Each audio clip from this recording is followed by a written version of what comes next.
Is this league all about best duos? Is it about best player, weakest link? We're going to talk about that and categorize these playoff teams into different categories: best player, best duos, weakest links, and find out what's the right way to build a roster in today's NBA, projecting forward to this playoffs, of course. And then there's some games over the weekend that are worth talking about, including the Sixers getting a big win over the Hornets and a whole lot more, all on today's All-NBA show.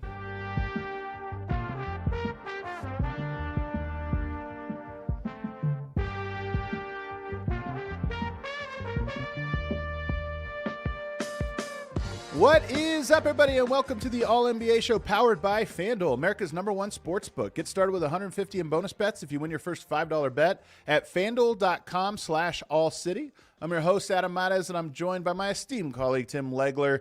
Legs, we had some crazy college hoops. I know we're going to talk about a crazy college hoops finish at the end of this one, but we also had some good NBA games over the weekend. How are you doing today? I'm good, man. I'm good.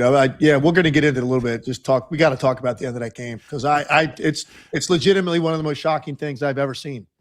In all the years I've been, watching sports on television, that's one of the most shocking endings to any game, any sport, individual or team, you'll ever see in your life. And I just can't imagine the sickness. Oh my God. That everybody associated with the Duke program feels today. When you have a game legitimately, I mean, it's the comeback, look, that's not like, up 19, got to win. I mean, teams come back. I mean, Connecticut's a really good team. They fought hard to get back in the game, but up to hold the ball, get fouled, and whether you make or miss the free throws, you still have a great chance to win that game.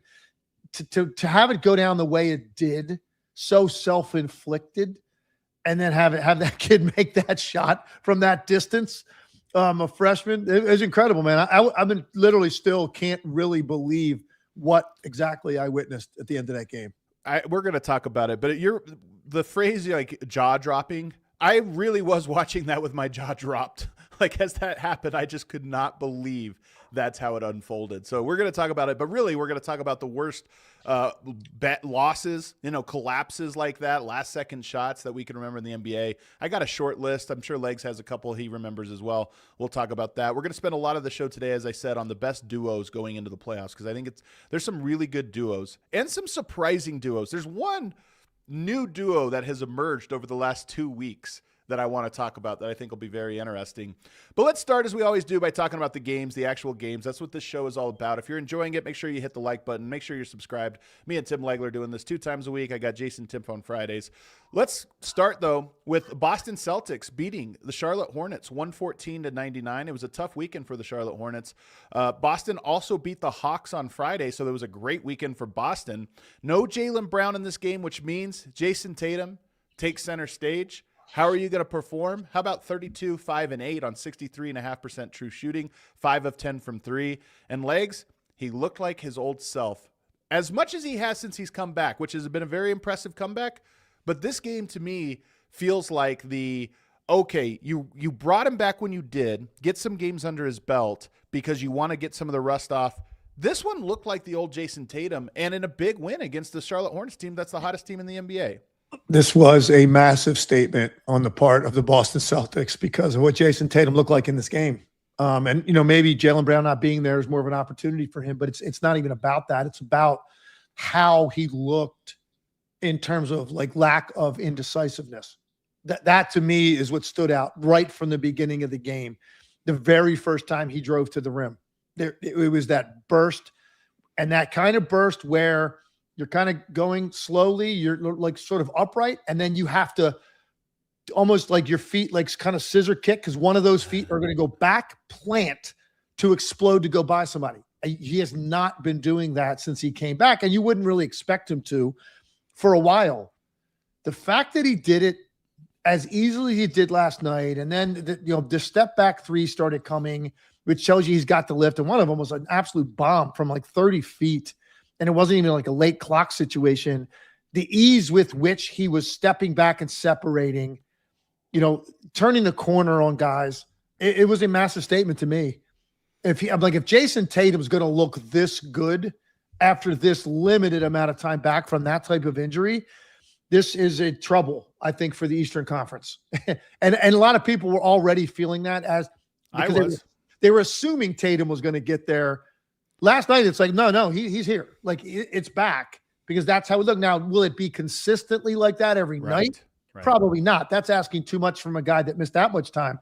But the fact that he had that level of explosiveness at all this quickly, to me, that's the greatest argument you can make to this point since his return that the Boston Celtics can end up in the finals. How he looked last night and doing it without Brown. And what else is weird is, like, have you seen the numbers that Peyton Pritchard has put up this year when Jalen Brown doesn't play? When he's had, and the reason I say that is because he's had to, like, do more. Right. He's averaging almost 26 points a game in those games. It's like 7 games or something. It's not a small sample size. Like 7 games. He just dials it up the way he has to if one of those guys is out, especially Brown. It's incredible, really. So he was sensational in this game, 28 points, 10 for 18. But the story was Tatum. Still wasn't like super, like it wasn't like he put up a 50-point game, but he was in such control against one of the hottest teams in the league, a team that's been a great story. Man, that was so impressive, Adam. It was like really eye-opening to watch Jayson Tatum look exactly like he looks when he's at peak form and he's a first-team All-NBA caliber player. So 2 things on it. One, sometimes like the ceiling is enough. You talk about the consistency. I am curious how consistent he's going to be going forward because this has been a ramp up. He's getting better and better, looking healthier, more confident, which is the biggest thing when you come back from injury. You just get over the mental hurdle.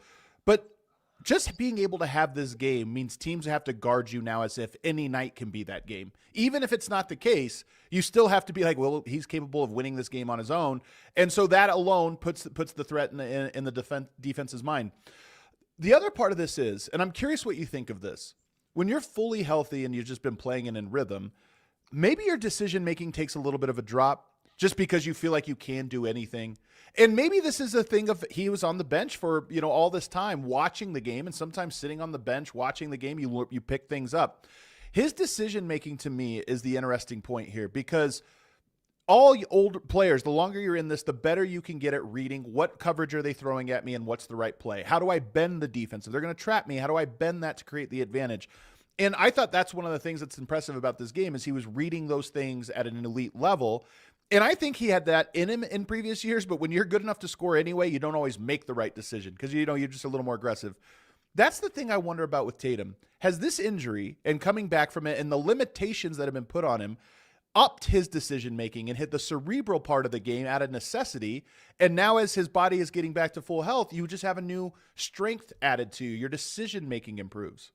Yeah, look, in this game, 8 assists, no turnovers. I mean, when you have a game where you get 32 points efficiently over 50% from the field, you also have 8 assists, which means you're reading traffic. You're reading where the action is coming at you, where the double teams are coming from. You don't turn the ball over at all.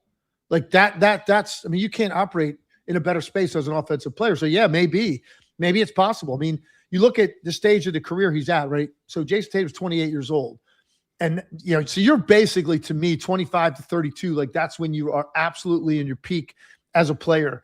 Physically, you're mature. Mentally, you're mature. If you've done some winning to that point, you kind of check that box. You've gotten paid, all that stuff, right? The accolades, the all-star teams, all that stuff. Like you're just in this great space. And his injury occurred during that time. So you're like, man, well, how much is that going to eat away at those, 6 or 7 peak years for a star player? And this shows you that like he's able to get back to that rhythm physically pretty quickly. And then mentally, maybe he's more mature than he's ever been. Not just with like what you're talking about. Yeah, kind of sit and watch, gives you good perspective. Teams playing really well. And you're able to kind of really sit back and take it all in. I also just think that like you're probably having come back from this. It's almost like the darkest days are behind you. He probably feels like, man, if I dealt with that, yeah, all of this stuff is like gravy from this point on, because for a lot of guys, like they don't make it back close to the same level from that injury. So he's just obviously very comfortable in his own skin. I think what I said to you earlier about Jaylen Brown is going to come to fruition, which is people were wondering like, wow, how's Jaylen Brown going to feel about that? Like Tatum coming back at this time of the year, the season that Brown has had. I said, man, you kidding me? That guy just validated to the world like what he is as a player at his ceiling.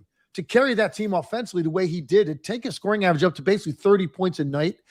At this stage of his career, when you think you've kind of seen it all out of Jaylen Brown, he's probably feeling better about himself than he has ever felt as a player. No question.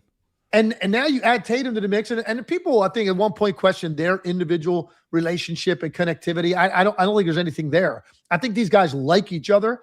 I think they know they need each other. I think they like playing together. And now you potentially have both of them late 20s, done a lot of winning in their careers, whether it's championships or not. They go to Eastern Conference Finals damn near annually since they've been in the league. And now, having gone through some adversity, and now they're paired up for this run. It's incredible to watch, and it's kind of like wow right now looking at the Boston Celtics and what could be lying before them. And Joe Mazzulla as well. You could throw into this mix as well. Probably more confident in his abilities than he's ever been.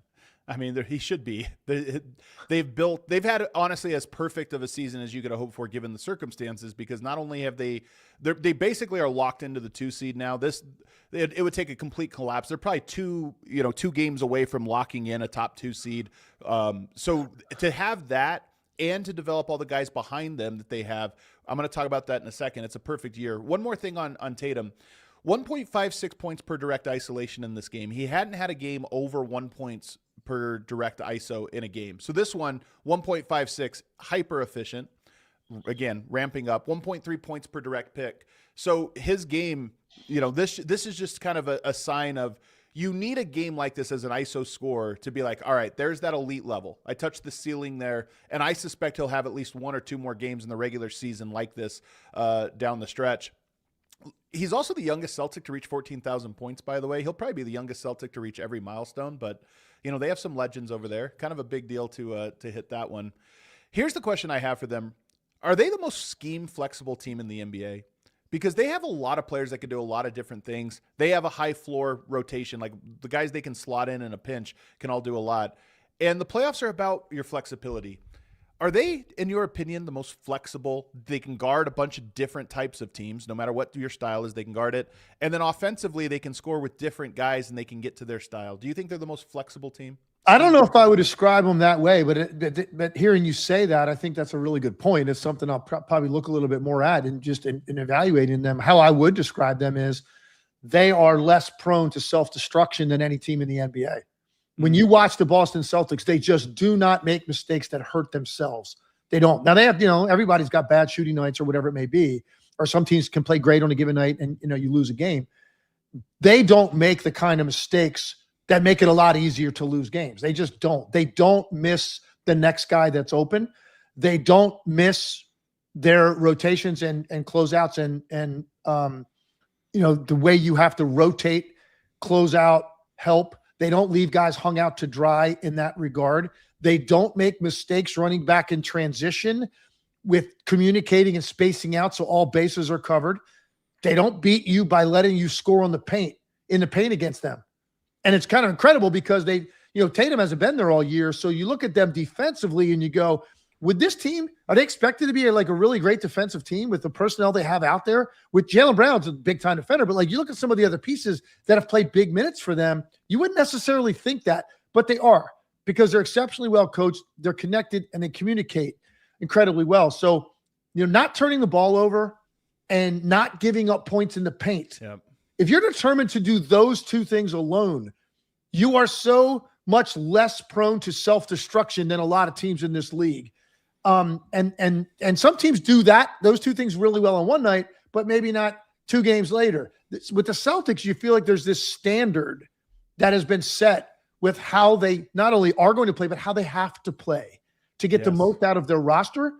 And they're winning, when you win and you're playing a certain style and these are points of emphasis and you're winning to back it up, it's amazing how now the buy-in is so complete and total. And that's what I feel like when I watch them.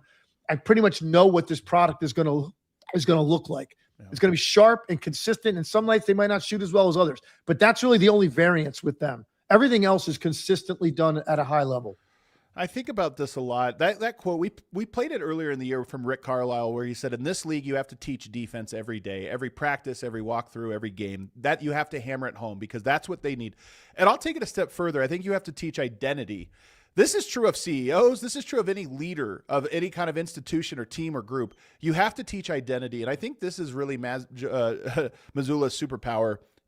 The NBA today, there's so many coaches. You could have scheme-specific coaches, guys that are really great at, whatever it is, the details of it. A leader has to say, this is who we are. Every day, this is who we are. Every timeout, this is who we are. Do this is who we are. And I think that's what Mazzulla, like when you see him as press conferences, when you see him after games, whatever it is, he's always doing the identity thing. And sometimes it's cartoonish, right?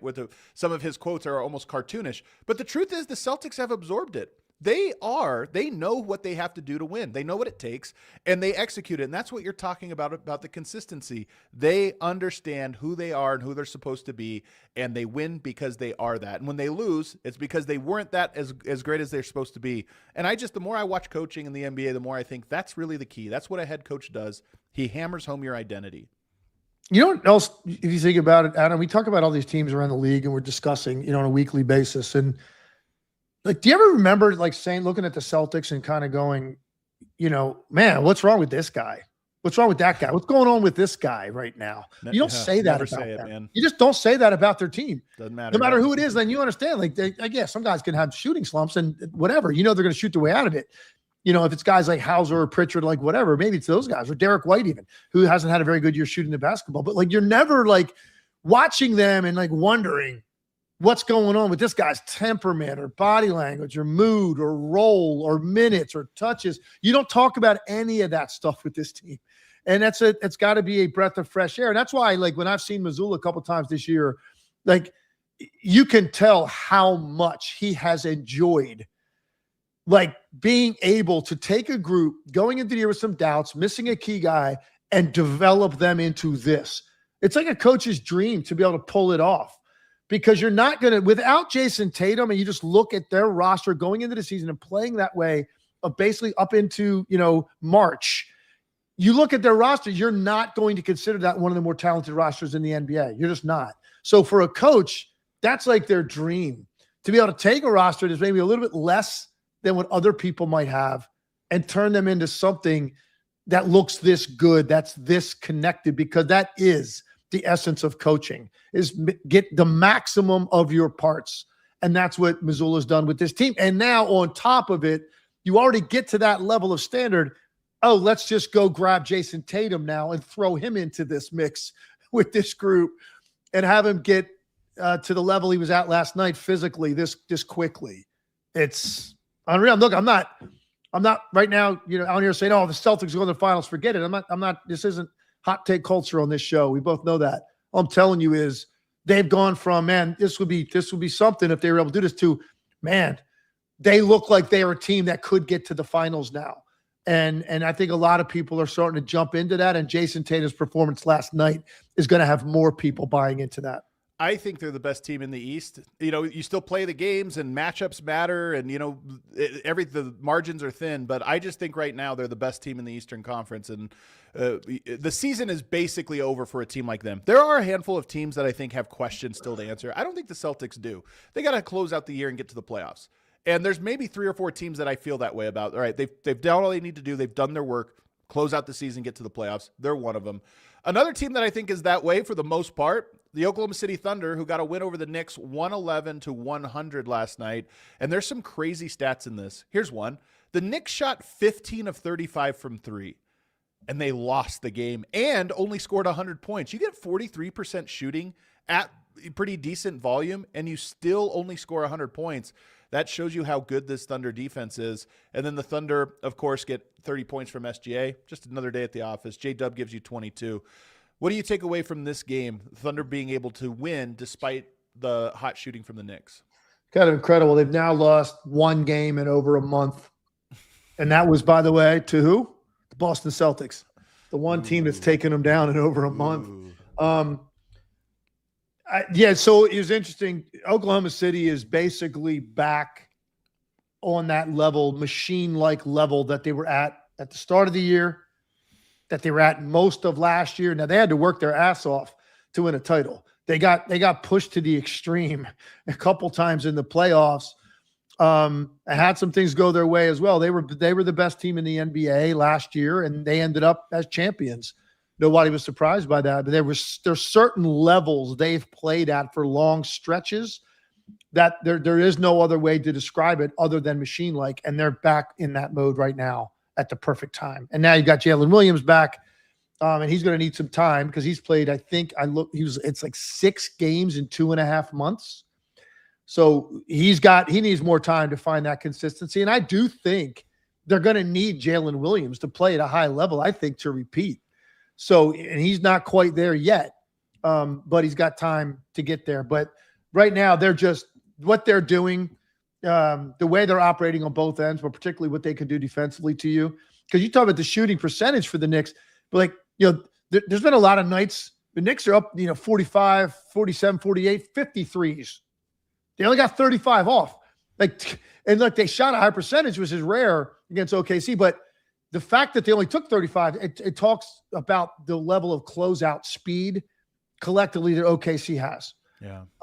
And you saw it on display in this game. So, this is what OKC's been doing now for, like I said, over a month. This is kind of how it's gone for them after that little that period of the year. You remember everybody, they looked so vulnerable.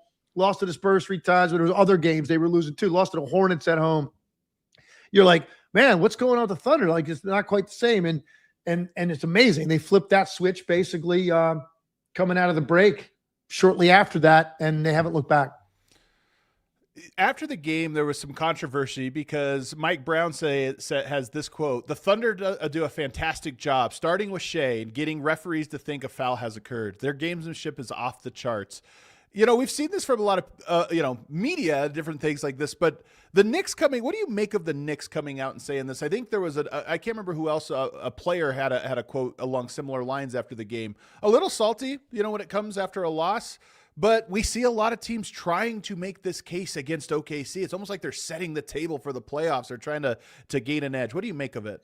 Yeah, I know. I don't think necessarily that it really leads to anything. I think, in this league, I think, your best bet in any situation is to kind of always look inward.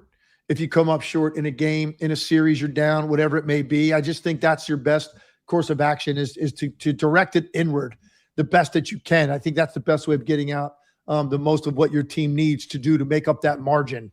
Because when you start looking outward, that's when it seems like you're grasping for stuff. Yeah. You're grasping at things, and you're not really directly changing the things that you can change, which is always going to be internal. Yeah, I think that's right. They did have a 38-17 free throw advantage, and that's what sort of stemmed from this. But this is what the Thunder do. My takeaway from this one is that the Knicks had 18 turnovers. The Knicks, to me, are a team that are going to look really good against bad teams, pretty good against the middle of the pack teams. Can they play perfect and clean enough basketball to beat the elite teams? And my answer is no. And this is an example of that. They shot the ball well. They did some things. They didn't score inside the three-point line very well, but that's what OKC does. But you still might win this game if you just don't turn it over 18 times and put them on the line 38 times. I'm not sure the Knicks can do all of those things in the same game consistently enough. Teams like Oklahoma City, San Antonio, Boston, I trust that they can be consistent on the margins, not making mistakes. The Knicks, I don't feel that way about. I think you've got 4 teams legitimately have a chance to win the Eastern Conference, and I think they're one of them. I think they are, and their focus right now needs to be on that. Yeah. And then that's all those teams. And then figure that out first. And then whatever you got, 3-4 days between the conference finals and finals, whatever it ends up being, then you start, okay, let's try to figure out a way to beat, whoever that is that comes out of the West. That's going to be a completely different type of challenge than what you're going to face to win the Eastern Conference. So I look at the Knicks in the realm of what are they? Who are they? What's their ceiling? Right now, for me, they're one of 4 teams that could win the Eastern Conference, and that's how I feel. Let's go to another game here, and this one was not a close game. Toronto Raptors get a win over the Magic, 139-87. Legs, this was a big game.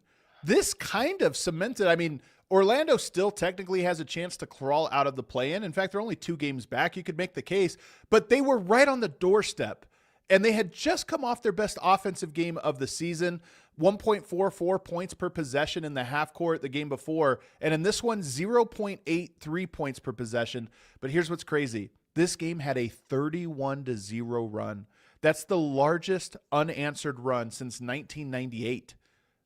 That's kind of crazy. Have you ever seen a 31-0 run in an NBA game? And for it to happen in a game that's kind of massive for you in terms of playoff seeding? Not only have I not seen it, I would not have thought it was possible at the NBA level. These are NBA players you're playing against. You can't get a bucket somewhere in the middle of that. Yeah. Even if you had a 15-0 run and then a 16-0 run, those are two big ones with one bucket in the middle to break that up. Like, are you kidding me? How many empty trips is that you have to have without getting a point? They had 12 turnovers in the first quarter of this game. That's 12. Crazy. That is okay to me. And I'm not laying this at the feet of Jamal Mosley, man, because it's not all about like coaches get guys ready to play. Hell with that. You're a professional. A lot of it's on you individually. But that is a team that was not in a state of readiness to go. Like they actually had a decent start offensively.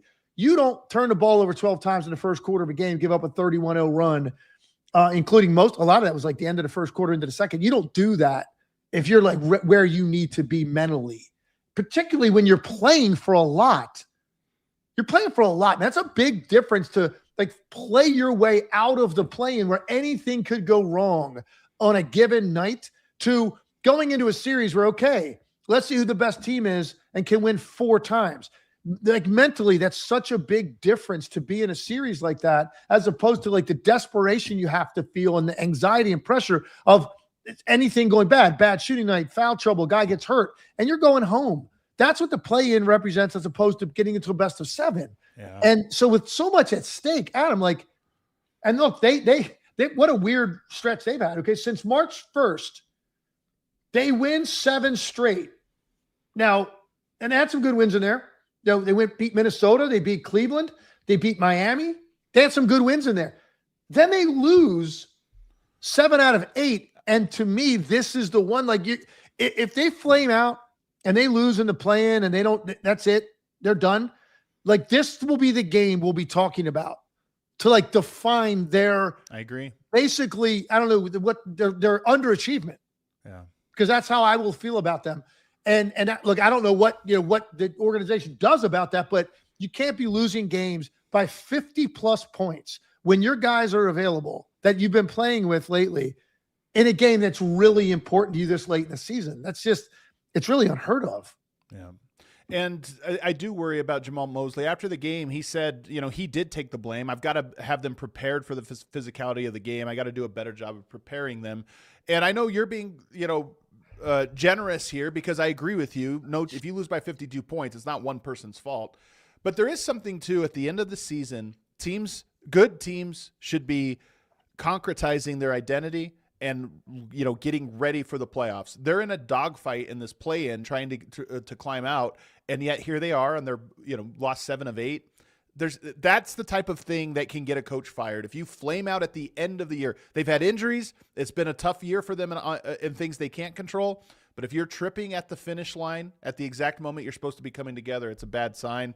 And then Toronto gets a big win here. Last game we'll talk about, legs. Sixers beat the Hornets. This was on, I think, Friday or Saturday. Sixers beat the Hornets 118-114. And why I wanted to talk about this one, Embiid gives you 29. Maxey gives you 26. Paul George gives you 26 and 13.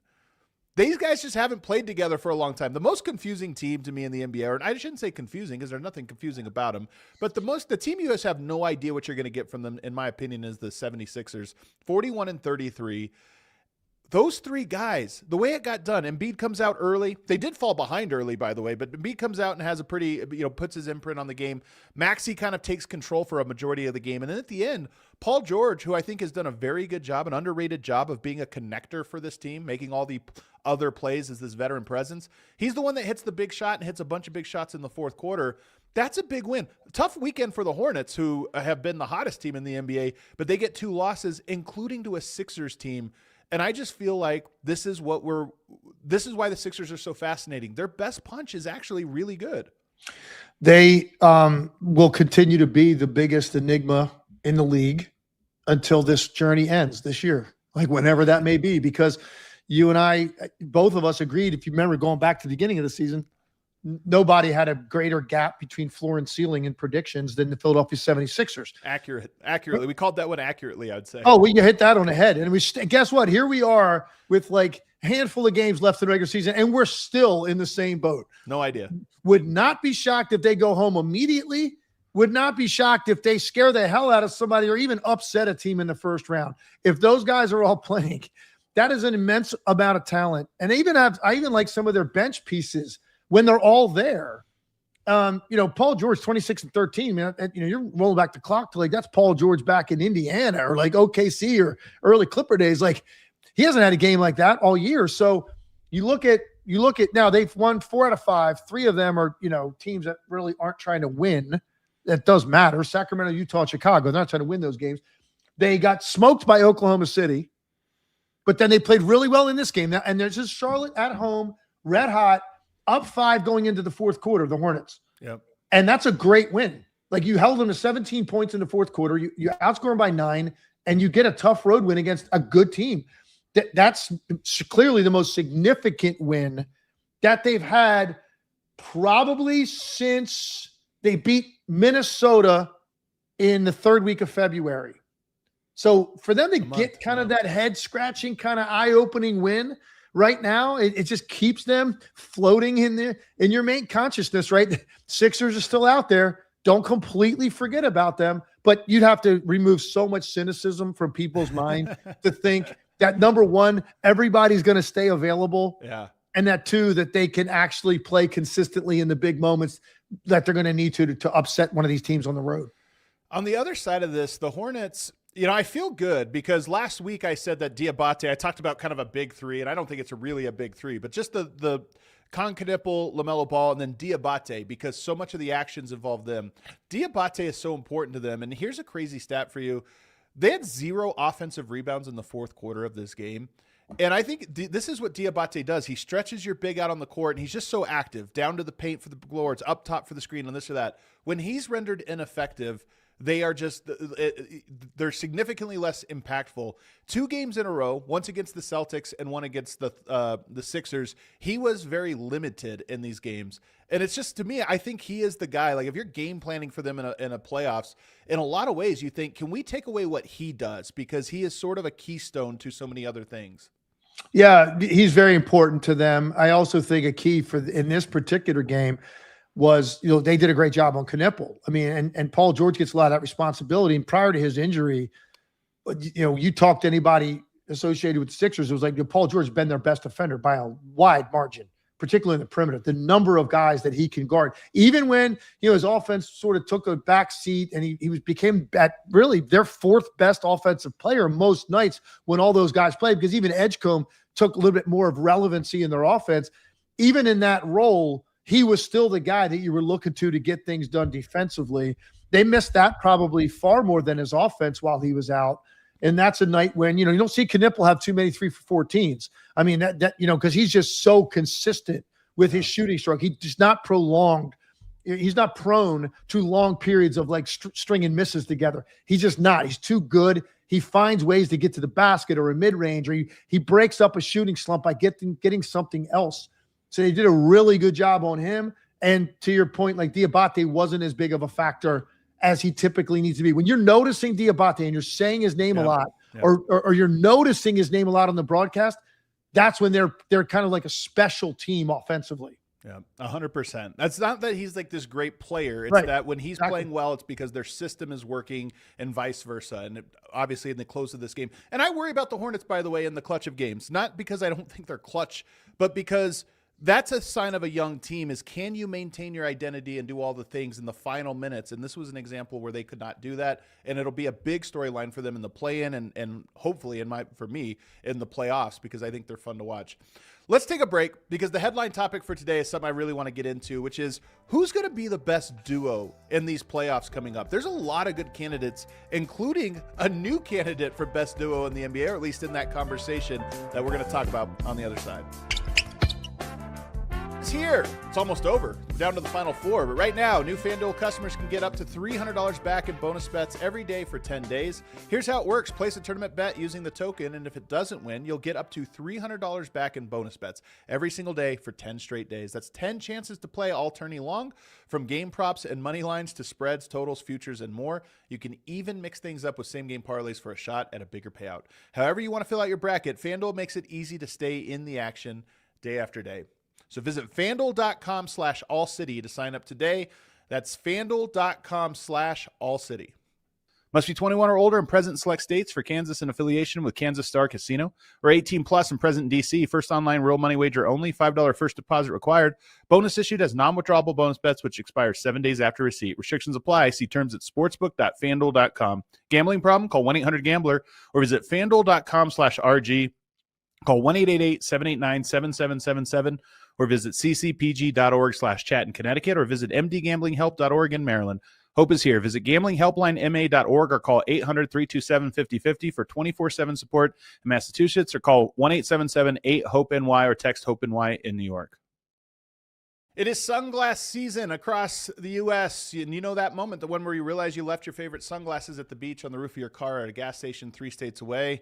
Well, if you've been there, you got to find Shady Rays because they've changed the game. They've got sunglasses that are made for real life. They're good looking, polarized, durable, and not stupidly expensive. And the wild part is, if you lose or break them even on day one, Shady Rays will send you a brand new pair. No guilt trips, just replacements. It truly is time to be looking at sunglasses. And if you want the sunglasses that you know you can get replacements if they break or if you lose them, you got to go with Shady Rays. You can wear your sunglasses without fear on hikes, at concerts, on a boat, wherever. Shady Rays is eyewear that has your back. Go to shadyrays.com and use the code ALLCITY for 40% off of 2+ pairs of polarized sunglasses. Back here, segment 2, me and Tim Legler. I love this topic, best duos. But before we get into best duos, Legs, I want to ask you, what is most valuable in the NBA? Is there a most valuable? Maybe it's just that there's a lot of different ways to win. Is it about having the best player and a bunch of role players around him? The best duo and role players around him? The best trio? Remember 10 years ago, it really was all about big threes. Everybody needed a big three, and then the other guys were just guys. Or are we in the era of the weakest link? So before you kind of get what I'm saying here. If you look at teams that are best players, I think Detroit's a great example of this. Cade Cunningham's the best player. Yes, they have Duren and some other pieces, but it's Cade and then a supporting cast. Then you have teams that are clearly duos. Denver is an example of this. Jokic and Murray. You have some teams that are big three. Philadelphia's a big three in my opinion. Maxey Embiid, Paul George. I mean, that's the kind of the identity of that team. Or you could just talk about weakest link, and it just comes down to, it doesn't matter how good your best players are. Do you have somebody on the court that doesn't need guarded or who can't guard on the other end? And if that's the case, it doesn't matter who you have. So what do you think is most valuable in today's NBA? Is there one formula? And first of all, I just want to clarify. So to define it, when you talk about weakest link, you're talking about specific personnel as opposed to weakness that a team has. Like they don't rebound well. They're not a good defensive team. They don't shoot it well collectively. Or are you talking about specifically, like in your rotation, you've got a player that is like his floor is lower than like other teams? Is that what you mean? I mean, player, or just when you have 5 guys on the court, you always have a player that can't shoot or can't defend or has some weakness. And so teams now just scheme for that and say, I don't care how good your best player is. We're just not going to guard this guy. And we're going to put 2 on the ball. Well, here's what I will say. I think to answer your question, I think you gave several different descriptions of how you can describe a team, right? In terms of their personnel, like are they a duo? Are they one great player with culture around them? Are they a trio? Or what? So I think you can win in different ways. Like at one point we thought big three. That's gone. Yeah, I will say that you don't need that anymore. You do need a reliable, legitimate, consistent second scorer for sure. One superstar, and then to me, you can win if your second guy that I just described is a star player. That's fine.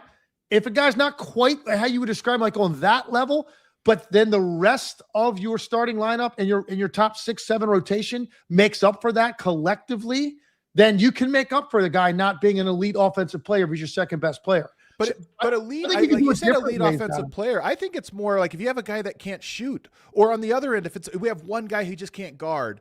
then it doesn't. Your whole defense is compromised by one guy in today's NBA. Your whole offense is compromised by one guy if they're not at a certain baseline. That's kind of how I see it right now, and that's different. Think about the Miami Heat big three, then Mario Chalmers and Joel Anthony playing. I just don't think you can have a team that's that unbalanced where it's like, we just have some guys around really good talent.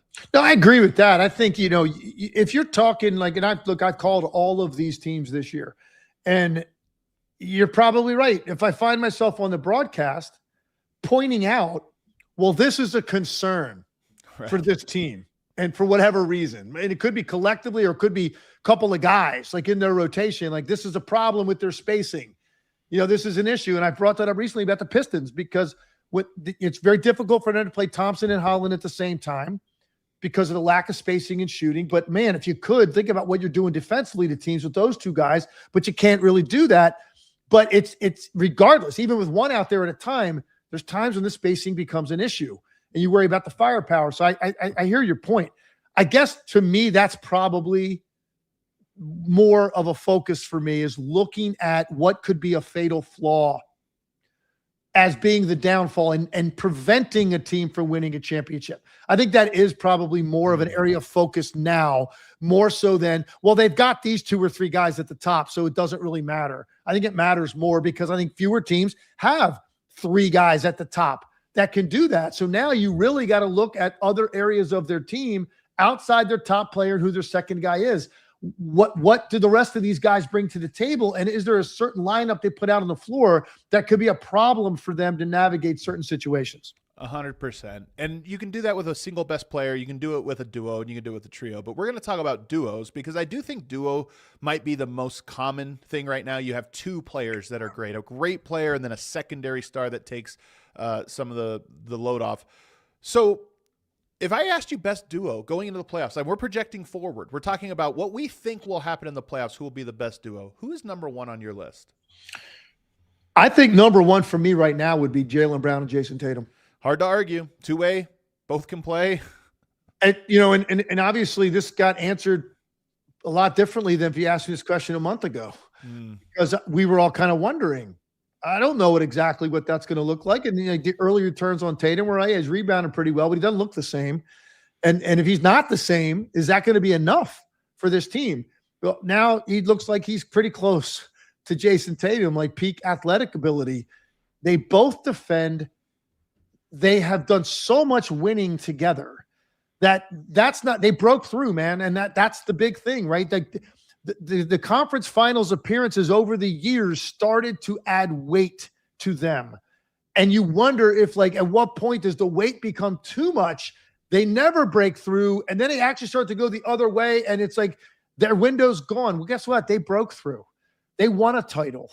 And so now with all of the playoff experience and all of the series they've won, now they've actually won 4 games in a series 4 times in the same postseason. You feel like there's not really a lot that's going to phase them anymore. Yeah, so that's like the one thing you wondered, and they've done that now, man. But the completeness of their games, how hard they compete, you don't have to hide them defensively ever. And offensively, Tatum more of like the deep threat, but like both of these guys are multi-platform scorers that can beat you any which way. So for me, I think going in, that's the number 1 duo for me. I think about this as almost 80% offense and maybe even more than that, 20% defense, just because I think defense is so much about the collection of 5 guys on the floor, with a few exceptions. Wemby is one of the exceptions. I mean, he alone impacts your defense in such a big way. One guy who can guard on the perimeter, like Jaylen Brown's defense is really good. He's not going to be a shutdown everything type defender. He's still guarding a guy and making rotations. Tatum's the same way. But offensively, the fact that both of them are just such a problem that you have to have elite one-on-one defenders all across the court to be able to switch onto them and guard both of them, not just one guy, but both. I think it is. I think you're right. I think they're the number 1 duo in the NBA. Their ceiling maybe isn't as high as some of the other guys on this list, like a Luka Dončić or right, Shai Gilgeous-Alexander. But even like a Jokic when he has one of those, mind-boggling statistical nights, which is pretty much, the guy's on the verge of like 30, 2015 type games, like even like that. Yeah, you're right. But the totality and the completeness, man, and there's just a lack of weakness. Yep. There's nothing that you have to really over scrutinize to find weaknesses in their games. Yep. And again, I just think even more so now with this being Jaylen Brown's, really his showcase performance of his career this year to this point. And then, by the way, their third guy is one of those game-changing type X factor players in Derek White. Like the number of plays that he's involved in that are just winning plays. And then on those nights when he shoots well, now it's like you really got a problem trying to beat this team. And all the role players, there's some weaknesses there, but they do a great job of hiding those things. And they play to their strengths. Hausers and Pritchards of the world and Shireman, like guys like that, Cade, like guys like that, they do a great job of letting them stay in their lane, value them for what they do well, protect them from their weaknesses. I think it's a good one, and it should be thought of, like, as we go into the playoffs, the fact that, hey, you're going in, because we always think about best player and who's going to be the best player in the series. Best duo, I think you could also just look at it and say, well, they're going to have the best duo going into every series, potentially. I think that's fair. Okay, who's number 2? Now it gets a lot harder for me. I'm gonna toss up between SGA, J. Will, and Jokic and Murray. I'm going to toss up, and I probably would lean toward SGA and Jalen Williams because Jamal Murray's had an incredible year, best year of his career, and it's not like I'm doubting he's going to keep it up. I'm not doubting that. I think he's going to play great postseason. I don't know how long their postseason is going to last. I don't know that, and I have a pretty good feeling about how long Oklahoma City's is going to last. Jalen Williams hasn't had a lot of time to kind of ramp it back up and remind you what he is. I'm pretty confident he's going to get there. And even if it's by like the second round of the playoffs, I think Jalen Williams is going to be back at that all-star caliber running mate offensively to Jalen Williams. And he is a disruptor defensively, like a big time difference maker defensively. SGA is a very good defender that is almost unstoppable offensively, and the consistency with which he does it. So I think I might give a slight advantage there, and then probably Jokic, Murray would be right there with them. And on any given night, it could be, if they played in the series, any given night, like they could offset each other. For me, it's Jokic and Murray here. And I think the reason for me, one, JDub just missing so much time. I'm still curious to know, like, do they know exactly how they're going to attack every situation? Look, the Thunder's floor is so high that they're going to look good every single night, no matter what. The playoffs come down to when you receive the other team's best punch and the other team's really good. Do you know what to do? Can you solve all the problems on the fly? I think what makes Jokic and Murray an interesting duo relative to all the other duos that we'll talk about today is the synergy between them. They are an example of two very good players who combined become more than the sum of their parts, and they can solve every single question. And people think of this as a pick and roll duo, right? Like, okay, you set a screen. No, pick and roll, inverted pick and roll, off ball play, throw it into the post and play off. They do everything at such a high rate together. They've played more games and more minutes than any duo. I mean, they basically have been playing together full seasons for 10 years. So to me, I think that they are number 2 on this list, and they have a case for number 1, in my opinion, even over Tatum and Brown.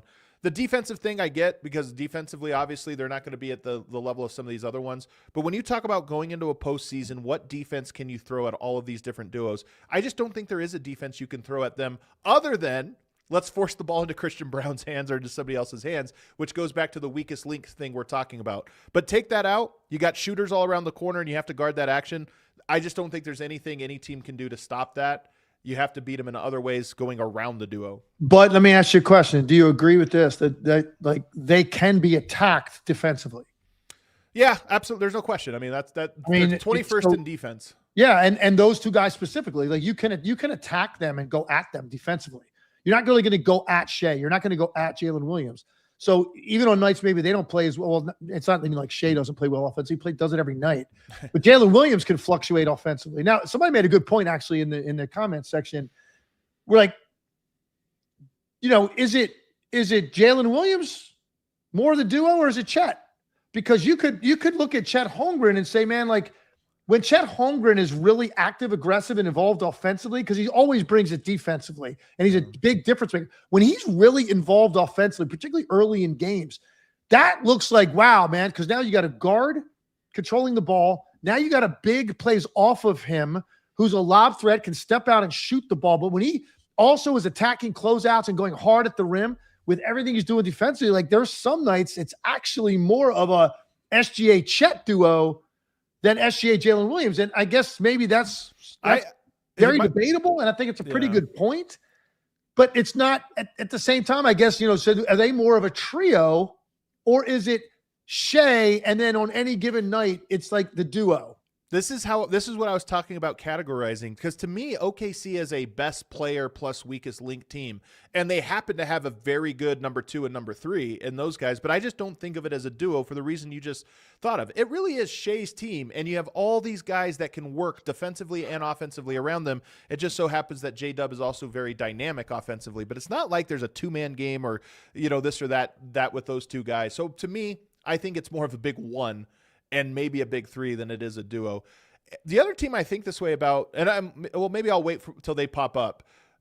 Who'd be next on your list when you just think of big duos? I got 3 more listed that I think. So I had 6 listed that separated from the next group. Okay. And so the next 3 I have Wemby and Stephon Castle. Yeah. And some people might try to make that De'Aaron Fox, but De'Aaron Fox is a weapon to have. But if I'm looking at that team, like the guy to me that's heavily impacting the game every night, and his shooting has come a long way, it's Stephon Castle to go with Wemby. I've got this one became tough for me. Like I'm looking at Luka for sure. Obviously, it's Luka. Are you going to go LeBron? Are you going to go Austin Reeves? Like to me, that's a tough one, because clearly Austin Reeves, and this has been well defined, Austin Reeves has taken more control of the offense.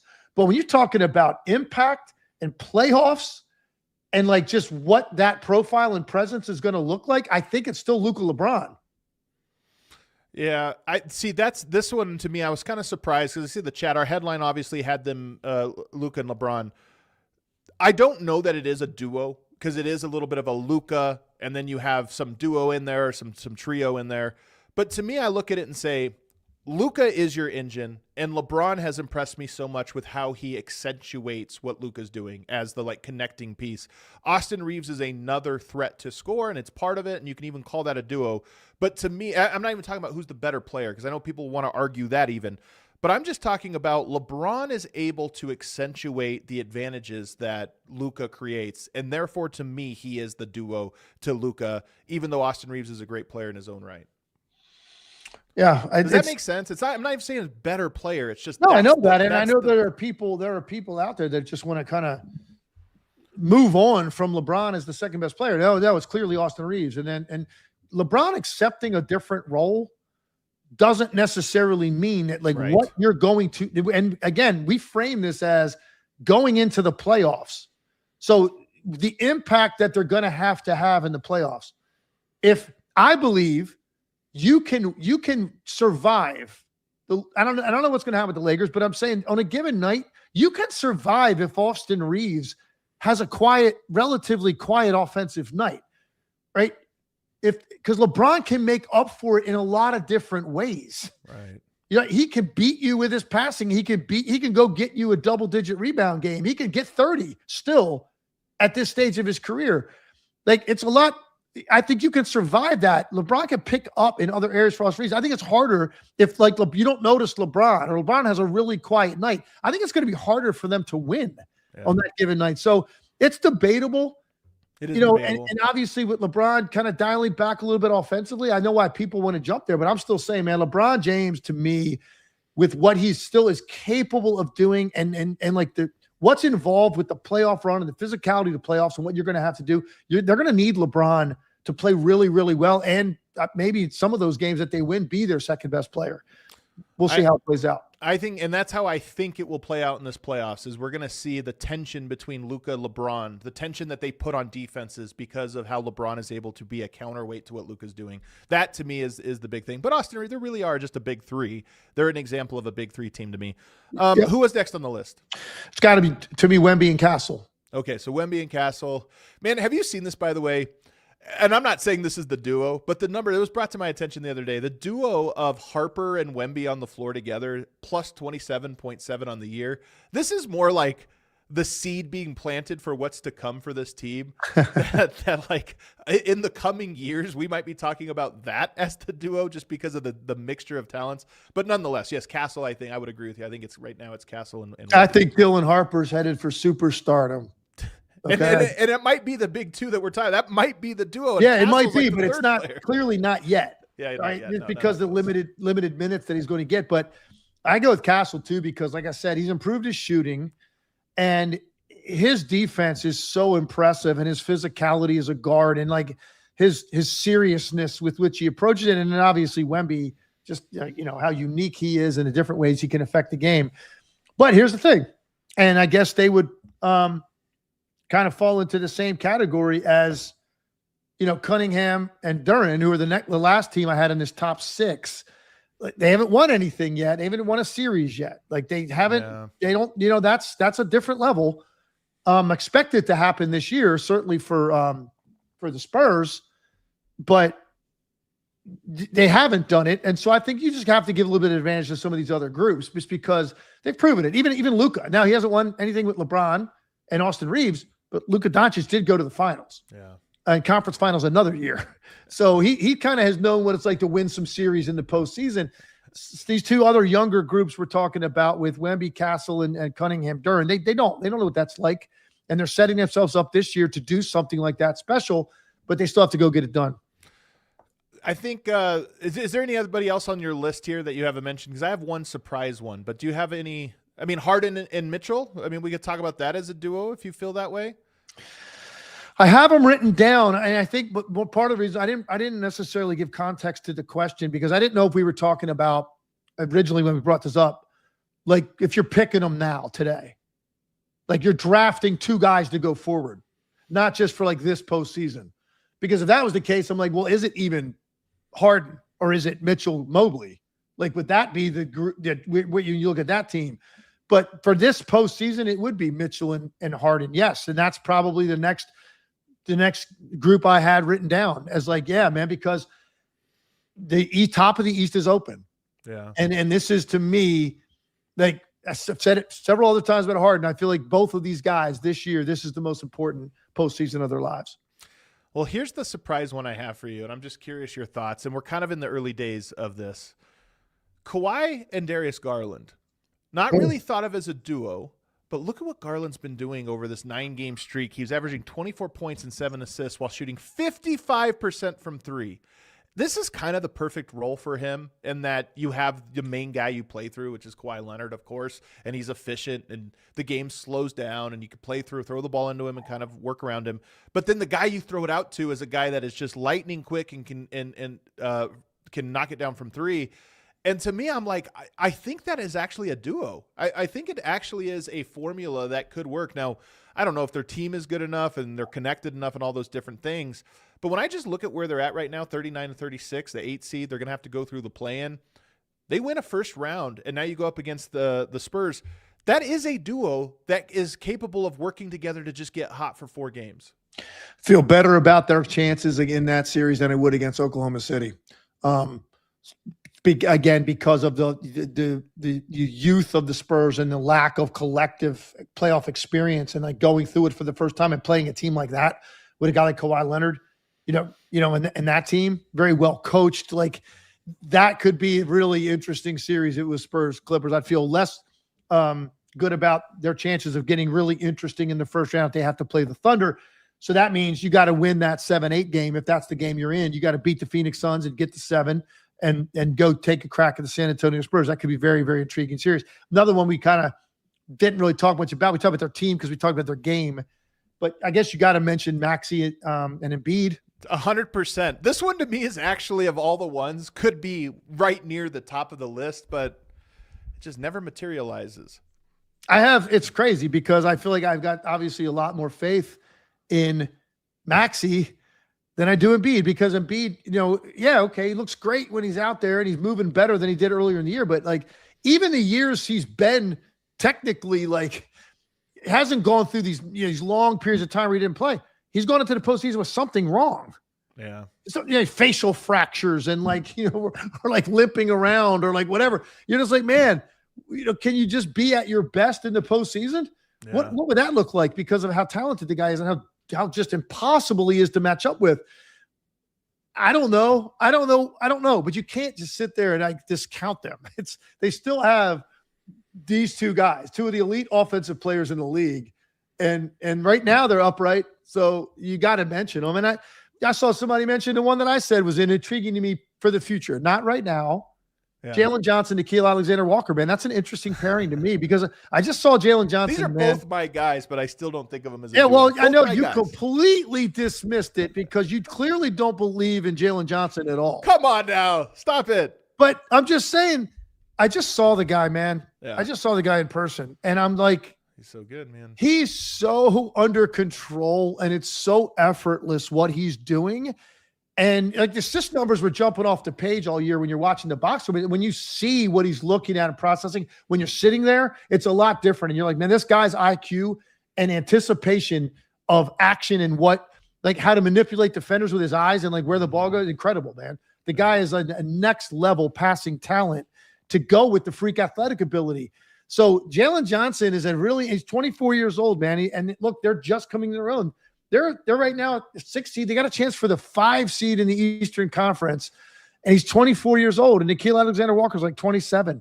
That's a really interesting pairing. Now, it's not on the level of some of these other ones, but it's just one to take note of. Because what if Jalen Johnson turns into the next legit superstar in this league over the next 2 years?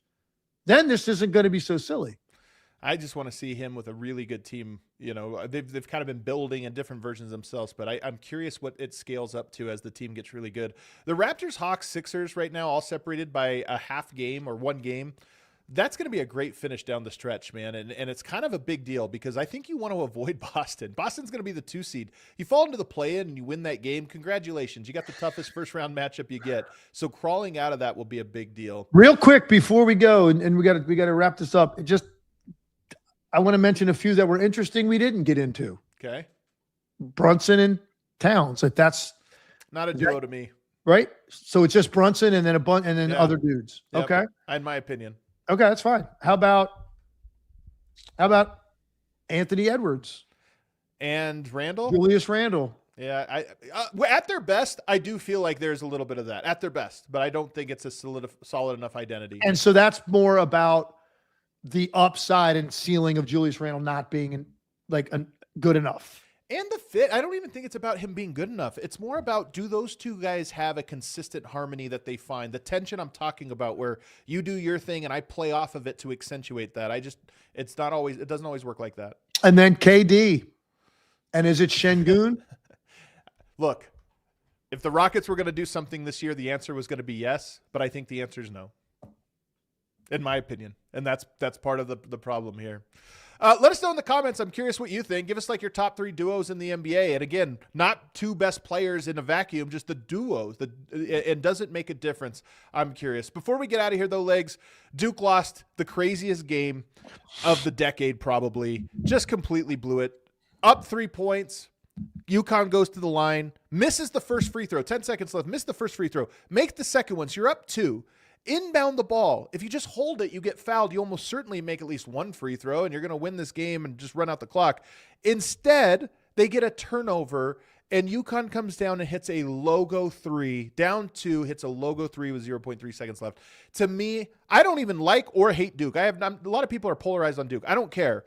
But watching that one, I was sick to my stomach. That's got to be one of the worst ways a team has ever lost a game. I agree. I mean, I'm not overstating it, man. And I know that, if you could go back and really have this clear memory of your entire life of all the different sporting events you watched, and I'm sure we've seen a lot of heartbreaking losses. Shocking is actually more the word. Shocking. this I think is at the top of the list. Yeah. I think it's top for what was at stake too. Yeah, trip to the Final Four. Because here's the thing: even if you don't win the national championship, like even the way that these coaches talk about it, it's getting to the Final Four. 100%. Okay, it's just like that difference between not and getting there. Even if you don't go on and win 2 more games, including look, this is a team that lost 2 games all year, number 1 seed. Like they're thinking they're going to win the whole thing. But even if you didn't, man, but you lose in the Final Four, it's a lot different than losing in a game to go to the Final Four in this fashion. And it just got me thinking, like, when have I been as shocked at that as I was at that when a team lost a game in basketball? Yeah. Wrote down a few. Okay. I think the game 6, Ray Allen 3. Oh, no question. Are you kidding me, man? Are you because kidding that's me? That's a 5-point difference too. It wasn't just the 3. They had another basket before that they had to get. But that missed a free throw. That was play, like Bosch running down that rebound and then kicking it to him, and then him backpedaling to the corner, not even looking at his feet and not even knowing where he was. I mean, it's just think about it, man. And like then they had the championship rope out. You remember that? They during the timeout, they come out and set the stage for the trophy was sitting on a table ready to roll onto the court. And they had to rush it back into the tunnel. So that's top of the list. The Reggie Miller game, obviously, 8 points in 9 seconds against the Knicks in the Eastern Conference semis. No I got another one I thought of. Yeah. How about Orlando Magic, Game 1 NBA Finals, up 3, 10 seconds to go. Nick Anderson with the ball gets fouled. Oh, the free throws. This is 2 free throws. Gets the offensive rebound, gets fouled again. Misses 2 more free throws. Kenny Smith hits a 3, overtime. Rockets win the game, sweep the series. Now, maybe they still win the series. They had Akeem Olajuwon, but I mean, come on. That's tough to overcome. For a really young team to blow a game in that way. And Nick Anderson admitted it years later. It affected him the rest of his career from the free throw line. So that was one. And then the only other one I wrote down was, and I was at this game as a fan, 2004, Tracy McGrady scored 13 points in 33 seconds against You were just Spurs. at this game in the stands? I was at I was just in Houston. Went to the game as a fan. I'm sitting like 6 rows back. I'm drinking some beers, having some nachos. No way. And the game looks over. I get up, I start walking up the steps. Oh man, you pulled a Commanders. But I didn't make it all the way out. I stopped at the top of the steps. There was like a club box there, and I stopped. I was kind of leaning on the railing because he hit a couple. Yeah. And I was like, okay, this is kind of getting interesting. And then he pulled it off. 13 points, 33 seconds. Yeah. To beat the Spurs. That was just that doesn't go in the same category as these other ones because that was just a regular season game. I agree. How about Derek Fisher's 0.4? I mean, that one is a sliding doors one. And if you think about that's a good one. So people forget, I had to go back and like rewatch this. Kobe hits a jumper with 11 seconds left. Then Tim Duncan hits a crazy shot over Shaq. Shaq contests it perfectly. Duncan hits it to put them up. Do you know what the score was at the end of this game, which is Game 5 of the semis? Really was the finals that year. Do you know what? Well, actually, Detroit didn't. Was it in the 80s? You wish. 74-73 final score. And there are 6 points scored in the last 10 seconds of that game. Oh my gosh. No, I forgot that was the score of that game. Isn't that crazy? The only other one I have here, and it's a little bit less, but I still wish I could see how this series plays out in another world, is 2018 NBA Finals Game 1. LeBron played what I think was his best game of his entire career. 50 points, just monster, just dominates what felt like an impossible task. It's the J.R. Smith game, gets the offensive rebound and runs out the clock. I don't know if the Cavs would have won that game. I just know that after that, the series was over because you can't beat that team 5 times. And that one, like you steal Game 1 after what happened in 2016 and LeBron's at that level. I think the Warriors probably win that series easy, but that game to me was an ultimate, like, what a tough way for you to blow the game after a perfect performance from LeBron. That's a good one, man. Yeah. And obviously the Christian Laettner one, they keep replaying. That seemed too obvious. Iconic. But I remember I was watching that game at the time live, and I remember for the longest time, I thought there's no way he did all that in that amount of time. But when you look at the one angle that is like basically from kind of like behind Grant Hill, looking down at the clock, when you look at that, then you can really see the clock did start when he touched the ball, man. Yeah. You know, but to go and fake one way, spin the other way, make that side. Yeah, but I'm still none to me. what I watched yesterday goes to the top. It goes to the top of the list. To the top of the list. I feel terrible. I feel terrible for, and there's the brother dynamic for the too. player, right? You feel bad for the player, and he's so young, and the world of social media is so brutal. I can't even imagine kind of what he's probably dealing with today. I feel, but for the team, for the coaching staff, for their alumni, for everybody that just thought this is dream season, it's going to end in a national championship. All we got to do is hold the ball, get fouled, and we're going to go to the Final Four, and that happens. Hit that outro music for us, Atticus. These are tough ones. It almost hurts to relive them, Legs. These are some tough, bad beats. Let us know in the comments, too, if you have one that you remember. You can talk about Halliburton's game winner over the Knicks last year. I like that one, too. That series, man. There has been some really good ones. Everybody, thanks for tuning in. Legs and I are back on Wednesday, and there's some good games this week as we get to the final 3 weeks of the NBA season. Really 2.5 weeks of the NBA season. We're at the home stretch. Do us a favor and hit the like button. See you Wednesday. We all silly like the mayor.